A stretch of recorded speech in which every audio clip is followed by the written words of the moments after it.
Recording by Aidan Brack. The Ghost of the Blue Dragon by William J. Wintle. The Blue Dragon was one of the oldest and best hotels in Saltminster, and that was saying a good deal. Long before Saltminster became popular as a seaside resort, long before people got into the habit of going to the seaside for holidays or for health, the old market town had been a busy place, and its inns were both numerous and good. New ones had sprung up of recent years to meet the needs of the visitors, and as these styled themselves hotels, the older ones had to fall into line and adopt the more ambitious name as well. But although the Blue Dragon now called itself a hotel, and found itself doing more and better business than ever, it had changed very little in the course of the years. It was still a delightfully old-fashioned place. The quaint old rooms remained unaltered, the old English cookery was still the same, and you would look in vain for anything foreign or new-fangled.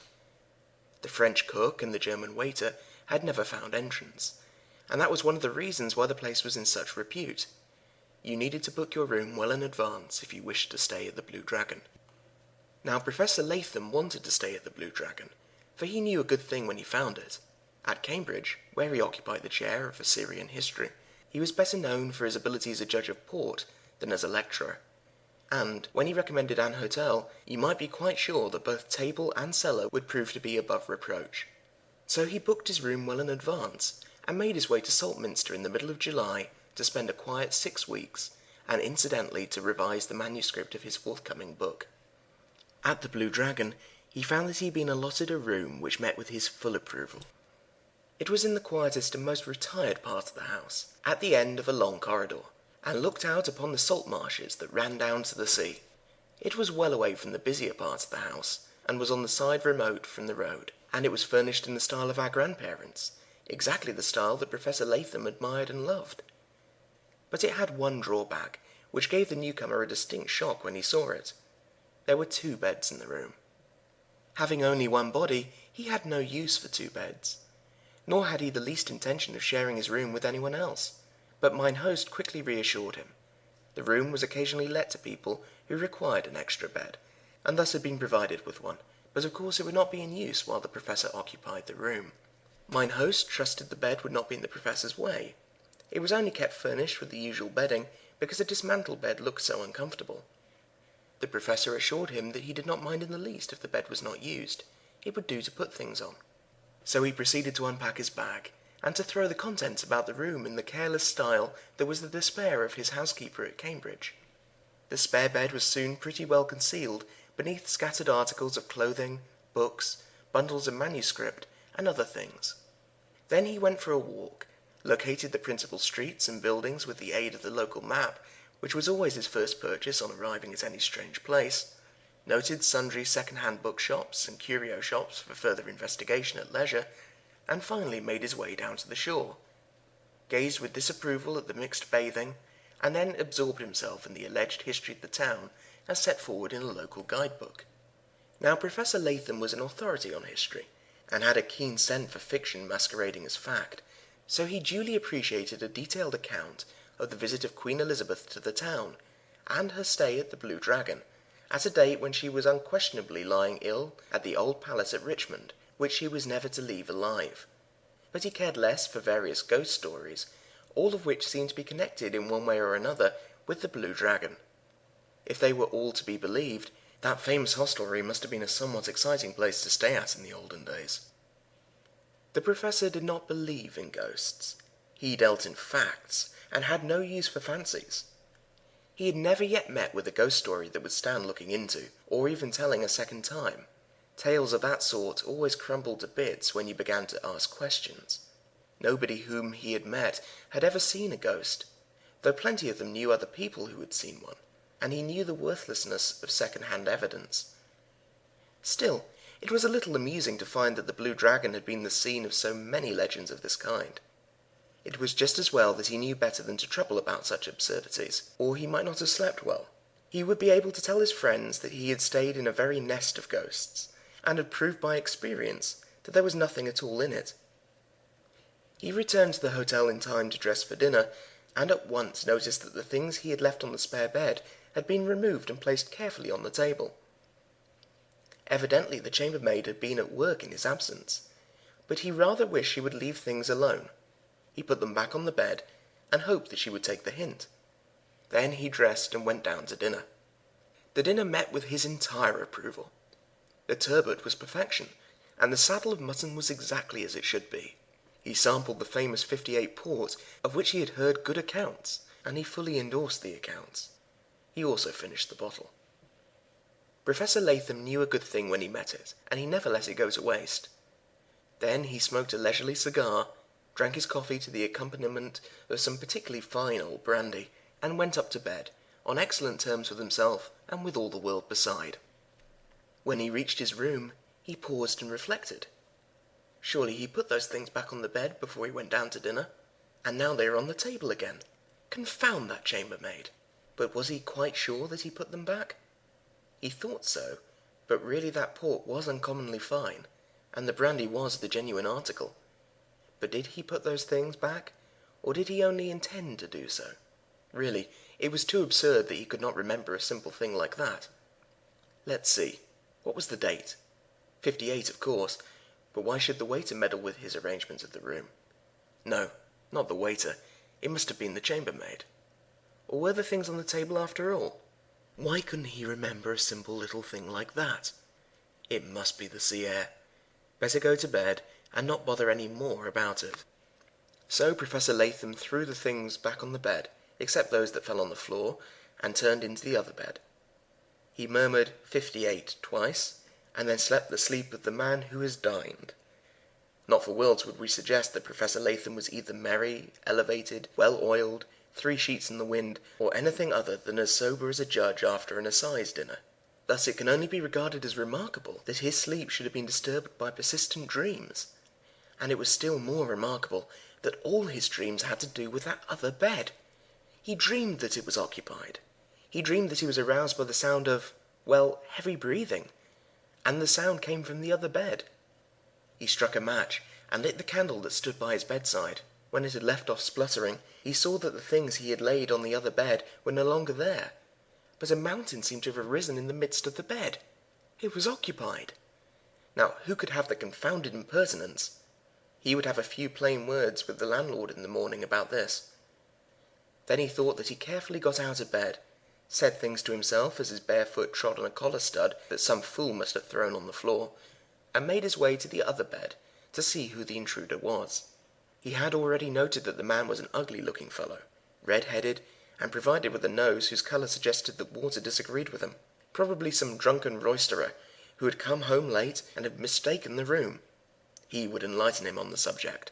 He took the candle to the bedside of the intruder, turned back the sheet to reveal the face more completely, and saw himself. Then he seized himself by the shoulder and shook himself, with the result that himself woke up and hit him in the eye. A tremendous tussle followed.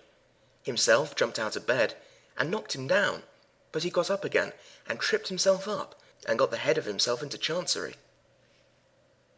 When himself got free, it was clear that both of him were in a distinctly nasty temper. A stand-up fight followed, resulting in considerable damage to both himself and him. But finally he knocked himself down with a crash that shook the universe, and woke up Professor Latham. The Professor was quite annoyed. He usually slept well, and was rarely troubled by dreams. He struck a light to see the time, and then noticed that all the things he had thrown on the other bed were now lying in a heap on the floor. Now this was beyond a joke. It could not be the chambermaid this time. Was it possible that when he threw the things on the bed overnight, his aim was not quite straight? The thought was not an agreeable one to a man like himself, of strictly sober habits. Anyway, the things could not lie on the floor, so he got out and once more put them on the other bed. Then he turned in and dozed, and dreamed until the morning. And his dreams were still occupied with that second bed, which seemed fated to destroy his rest. When he rose next morning, the first thing that met his eye was that troublesome bed, and what he saw made him rub his eyes and wonder if he were awake or asleep. The things he had put on it during the night were now once more scattered about the floor. But this was not all. The bed had apparently been slept in. The bedclothes were thrown back, as if someone had just risen, and there was a depression in the middle of the bed and on the pillow which could only be accounted for by someone having slept there. but the thing was simply impossible. Professor Latham went straight to the door and found that it was locked, as he had left it overnight. No one could have come in. Who then slept in that other bed? It was an uncomfortable kind of question. There seemed to be only 3 possible explanations of the affair. He might have risen in his sleep and changed into the other bed. But if so, he must have changed back again, for he was in the right bed when he woke up. He was not addicted to walking in his sleep, and the thing seemed very improbable. Or the bed might have been disturbed without anyone sleeping in it. But if so, who disturbed it? No one could have done it but himself, so this did not help matters much. The third possible explanation was that someone other than himself had really been lying in that bed at some time during the night, but had gone before he woke up. But if so, it must have been someone who could enter a locked room and leave it again without making any sign. This was an unpleasant kind of suggestion, and he did not dwell on it. As we have said, he did not believe in ghosts, and besides, who ever heard of a ghost sleeping in a bed, or anywhere else for the matter of that? He thought and thought, and the more he thought, the less he liked it. Mysteries were not in his line, and he did not want to be mixed up in any. So he dismissed the matter from his mind, with a private resolve to avoid the 58 port at dinner, and went downstairs to breakfast. On his way he met the chambermaid, and learnt from her that she had not moved any things off the bed in his room. After breakfast he went up to his room in search of a book that he intended to take with him and read out of doors, and was just going to enter when he heard someone talking in the room. He paused and listened. Yes, there was certainly someone in there, and he seemed out of temper. What he was saying Professor Latham could not hear, but the tone of the voice was distinctly unamiable. And the oddest thing about it was that it sounded just like his own voice, as he had once heard it in a gramophone. But whoever the intruder might be, he had no right in that room, and the Professor entered with the full intention of telling him so in unmistakable terms. He went in with a frown on his brow, but this changed at once to a stare of astonishment. The room was empty, but apparently someone had recently been there, for the very book he had come for had been thrown into the fireplace, and his pet cigar case was lying beside it. Yet the door of the room had been locked till he opened it. No one could have entered the room except the chambermaid, who was provided with a master key, but inquiry proved that she had been in another part of the house, since Professor Latham went down to breakfast. It was of course possible that some thief might have provided himself with a skeleton key, but there was nothing to suggest any attempt at robbery. Nothing had been interfered with, except the articles that were thrown into the fireplace. Besides, the Professor had heard the voice of the intruder immediately before entering the room. The landlord was called, and he listened to the story with a patient smile. His explanation was a very simple one, but it did not convey much consolation to his guest. "My dear sir," he said, "in an old house like this, full of long passages and odd corners communicating with one another, all kinds of small sounds get carried along, and mixed up, so that the echo of a voice or sound in one part of the house seems to come from another. If we were to take any notice of all the slight sounds that one hears when all is quiet at night, we should begin to think that every room in the place was haunted. All those silly tales about this house in the local guidebook have no doubt been started in this way. We simply take no notice of them." But this did not explain the removal of the things from the bed, nor the disturbance of the bedclothes, nor the throwing of the book and cigar case into the fireplace, and it did not impress Professor Latham much. So he shrugged his shoulders, took up his book, and started for his walk. And then another queer thing happened. Passing a photographer's shop, he was startled to see in the window an excellent portrait of himself.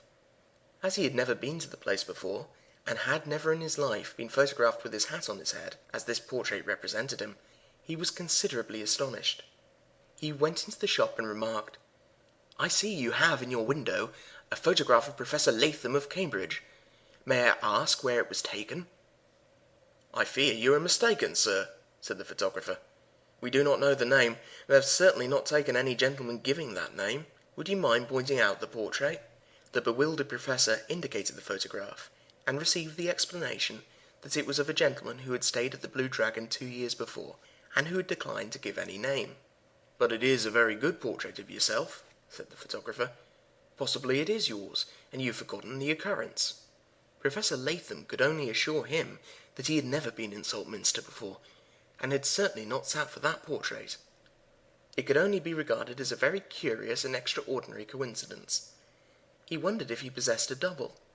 Then another odd thing happened. In the course of his walk, he met a man who raised his hat and said, "Let me take the opportunity of apologising for my clumsiness in colliding with you in the hotel last night. It was caused by catching my foot in the edge of the carpet." The Professor assured him that he was mistaken. No one had collided with him. It must have been someone else. But the man persisted that it was he whom he had knocked against just outside the door of room number 39, which was that which Professor Latham was occupying. These mistakes were very strange. But a still more curious mistake awaited him on his return to the hotel. On entering his room, he found the chambermaid putting an extra blanket on the spare bed. He asked what this meant, as the bed was not to be used, and was told that he himself had asked her to do it, as he felt cold in the night. The Professor denied this, and pointed out that he slept in the other bed. The maid said that both of the beds had been slept in, which she did not understand, and that she was quite sure she had seen him about half an hour previously, coming out of the room, and that he had been very particular to explain which bed was to have the extra blanket. The bewildered Professor could not make it out at all. Had all the world gone mad in Saltminster, or was he in the throes of a nightmare, and would presently wake up and find it all a dream? And then came another shock.